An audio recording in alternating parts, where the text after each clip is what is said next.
ఎలా ఉన్నారు? అందరూ బాగుండాలి, అందులో మనం ఉండాలి. మీ జేపీ. ఓకే. సో మరొక ఇంపార్టెంట్ పాయింట్ ఏంటంటే, జనరల్గా అందరూ చనిపోతూ ఉంటారు. ఆ చనిపోయే వాళ్ళలో ఒక ఏజ్ వచ్చి, ఒక వృద్ధులు అంటే మనకి ఓల్డ్ ఏజ్ పర్సన్స్ వచ్చి చనిపోతే ఓకే, 70-80 ఇయర్స్. బట్ ఆ చనిపోయే వాళ్ళలో 30 ఇయర్స్ యంగ్ పర్సన్స్ కూడా ఉంటున్నారు. ఇది అబ్జర్వేషన్ చేయండి. డియర్ ఫ్రెండ్స్, గుర్తుపెట్టుకోండి.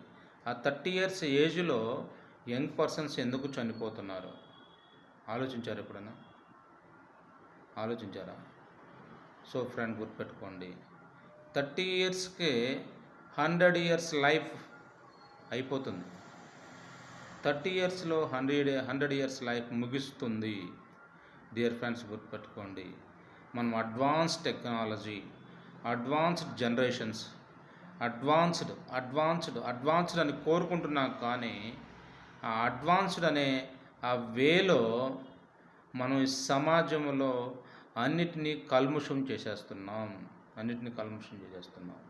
డియర్ ఫ్రెండ్స్, గుర్తుపెట్టుకోండి. అదొక పాయింట్.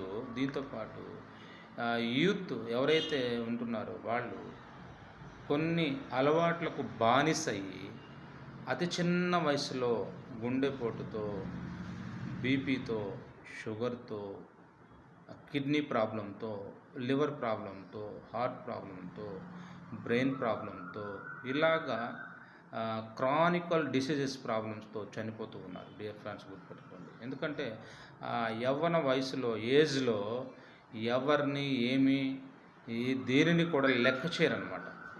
లెక్క చేయని మనసు, లెక్క చేయని జీవితాలు అలా ఉండటం వల్ల అది తక్కువ వయసులో 30 ఇయర్స్కి మనం చనిపోతున్నాం. చూసుకోండి. Burial grounds నిండిపోతున్నాయి. బరియల్ గ్రౌండ్స్లో రోజుకు కొన్ని వందల శవాలు కాలిపోతున్నాయి. ఎందుకు? 100 సంవత్సరాలు బ్రతుకురా అని నీ దేవుడు నీకు లైఫ్ ఇస్తే నువ్వు 30 ఇయర్సే బ్రతుకుతానని అనుకుంటున్నావు. ఎందుకు ఫ్రెండ్? ఒకవేళ నువ్వు మ్యారేజ్ చేసుకుంటే నీ భార్యకు, నీ పిల్లల్ని మోసం చేసినోడు అవుతున్నావు, నీ పేరెంట్స్ని మోసం చేసినోడు అవుతున్నావు. వాళ్ళని అటు ఇటు కాకుండా